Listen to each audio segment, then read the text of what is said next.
In this one, we're going to look at Prisonbreak Palace 4-4 by Cypher.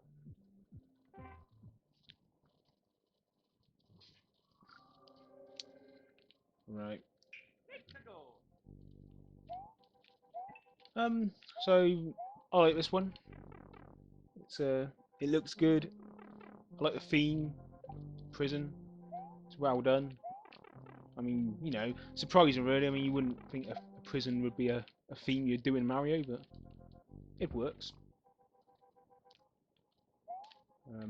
Lots of things. You know, it's quite an open level really. I mean, there's quite a few places like hidden little things like different cells. I mean, cells. Yeah, you can like skip them, but you know, if you sort of look around a bit, you can actually get like lots of power-ups in them, which is nice. Gives you an illusion of it being more open than it actually is, to be honest. Doesn't feel like it's like it doesn't feel too liney.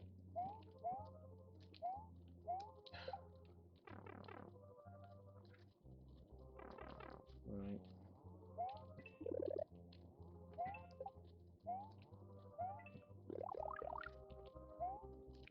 Also, I don't know if it is, but I get the impression that this here is that the toilet? Is that supposed to be the toilet? Probably isn't, but you know, that's what I thought it was. Come on.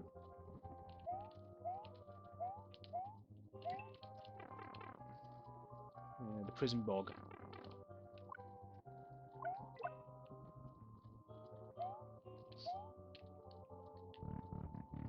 I'm surprised you managed to do this without running out of the block issue, because it just seems like there's a lot of blocks you've used up. Usually when you make these sort of levels, the block limit comes in. But then again, you have used the background platforms quite a bit, so maybe the reason you use the background platforms. Is that right? You know, the ones like these here. You've used a lot of them in places. I wonder if that's because you ran out of blocks. Yeah, you can see it actually. Kind of think I think that's what's gone on actually. Yeah, over there as well. Look. Didn't it wow because at no point did I think, you know, it doesn't look right. Like, it's like in underwater levels when people use the background, the background platforms to, or if they don't, it's quite shit, it's quite noticeable. Like if people have like really thin walls and they're underwater levels, I find that it stands out a bit. You notice it. Whereas in this one, you don't. You know, at no point do I think, oh, he's obviously hit the block limit. Oh no, I'm done. Get over there. That's it. Oh, I'll get in there. Normally you have to do that twice, so I skip to go. Right, go down here. I like this. I like this because you know what I like about this secret. Look at it. It looks like a secret room.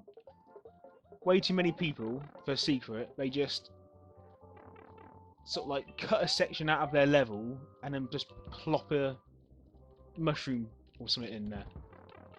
I always get had by that one. Oh dear.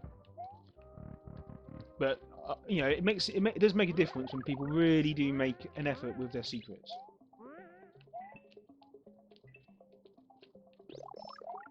The trick here is to do that.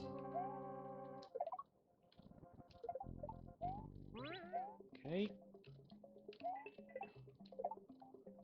What is that? I mean, again, this is like really well done. I always keep thinking I have to go down there. It's because the bit before which you had to go into the pipes to get the bob-ombs. It's kind of... Oh, that was jammy, wasn't it? Oh, no. I want a mushroom. Do you reckon it will come down? I suppose it... Oh, there's no enemies in here. Let me expecting loads of goons. There we go.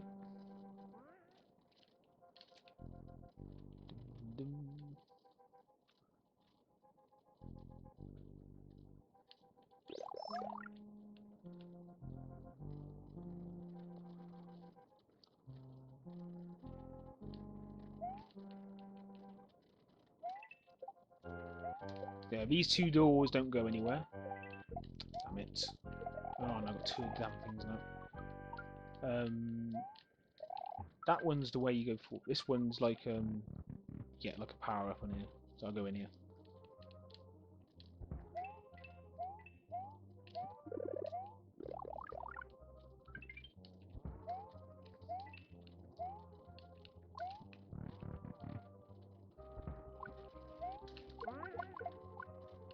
And then we go in here.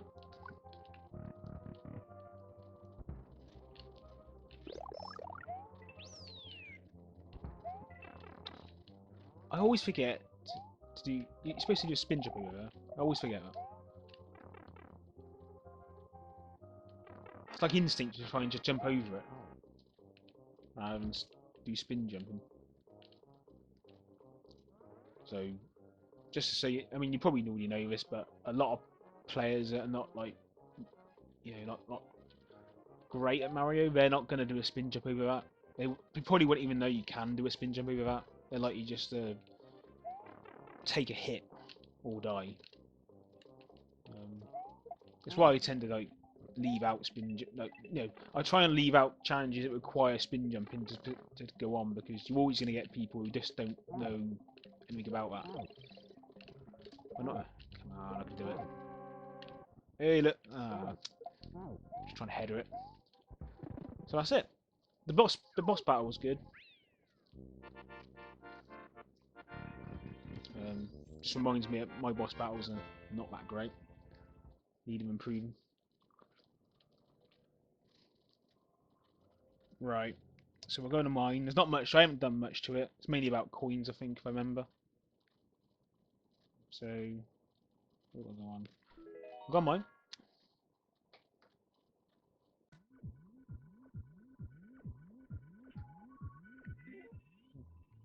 Okay. So first thing I've done is here. I've added this guy in down here. It's just to give an example that bob-ombs can break bricks. Because if you don't know that and you come into this level for the first time and never had that before, you're not going to understand what's going to go on. So it's just to let people know. You don't want people to be stuck here wondering what to do at the start, because that isn't going to go well. It's alright when you're like halfway, when a player's like quite committed to a level, it's okay to like slip them up here and there. But when it's at the start like that, you know, it's so easy to just quit and go to the next one.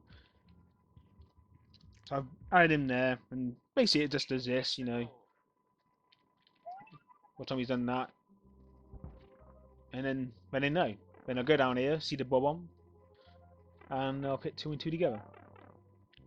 And before I move on, I will say, I've noticed that this level is part of a world, so there's a chance that earlier, either in this world or in one of the earlier worlds, you've already used this mechanic, and you might be thinking, but that I mean they should know what to do. Well, the problem with that is not everyone's going to have played those earlier levels, so you know you got to imagine this is going to be their first time playing your game, you know, or one of your levels. So if that's what you've done, I still reckon you should put an example in there. Even if you don't want to put the example in, you could just a simple Miiverse comment at the start, just to tell players that they can use bob-ombs to break bricks. And I know what some people are going to say about that. They're going to say, well, Nintendo don't do that. They introduce mechanics in earlier worlds and they use them in later worlds without doing any teaching or any of that stuff.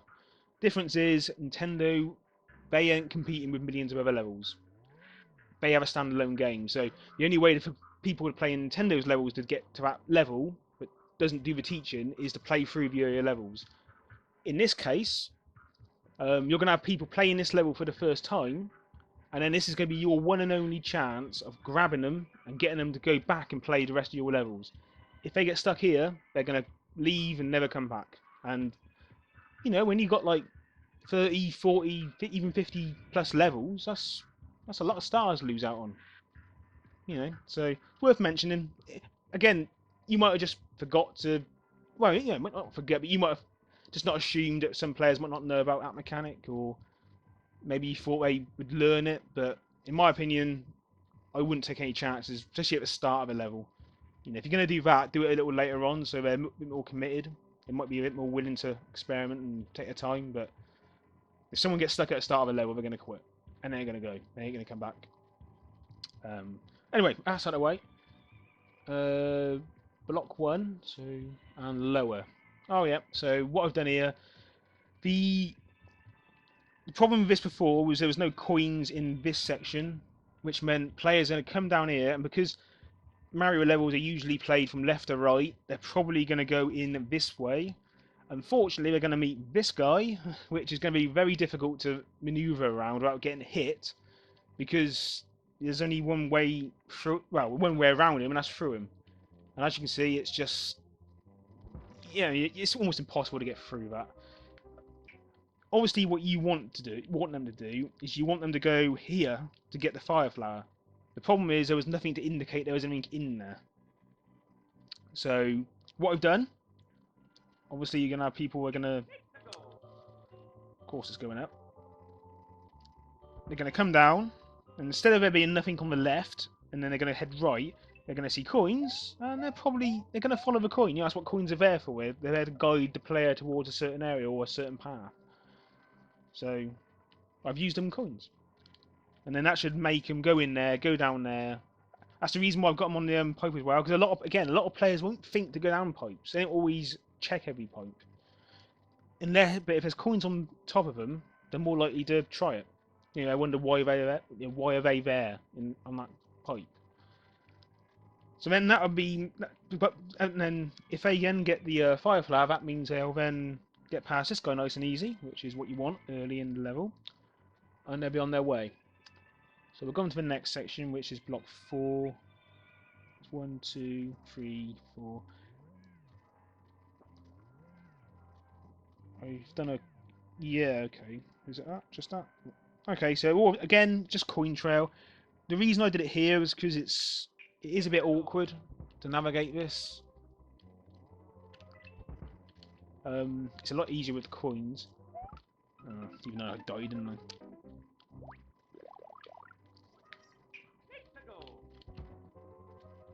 Because you don't have much time. So I mean, even then, I'm still struggling with it.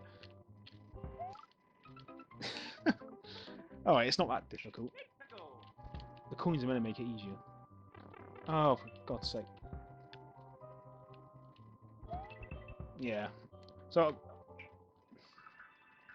even though I put the coins in, even though I know what to do there, I'm still having difficulty getting past that. That is a tricky section. I can understand why there's a mushroom coming out that pipe there. But I do recommend having these coins here. So those 2 coins obviously are to show the player they can stop there. That'd be like a goal. You know, I know obviously they're going to stop there anyway, but it's easier when there's coins there. You know, it's easier to follow the coins and stop where coins are if there's no coins at all. Again, that's what the coins are for, guidance.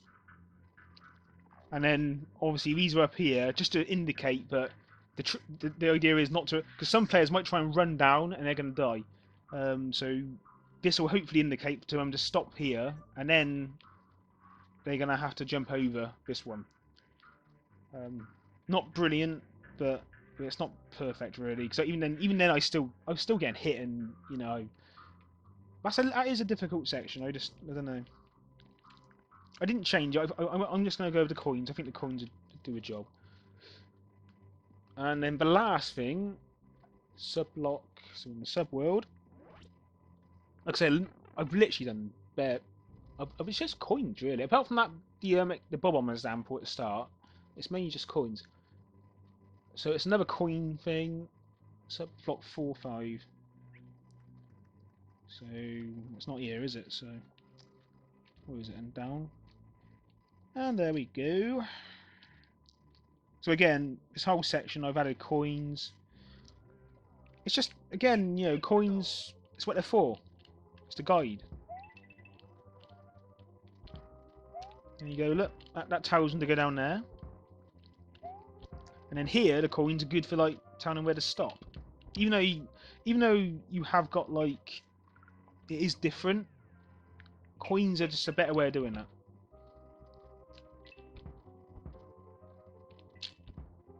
Yeah. And then over here, I've also done coins here. Again, you probably just figured out why I put them coins there. It's just to show you, it's to have a narrow gap for where the fire comes up and down. Whenever using these fires, always recommend putting something, some visual, I don't know, something in the environment that tells you where the fire will go up and down.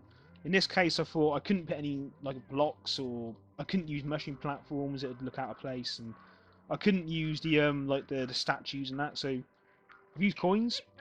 So that's the first thing you see when you come in this section is the fire go up and down.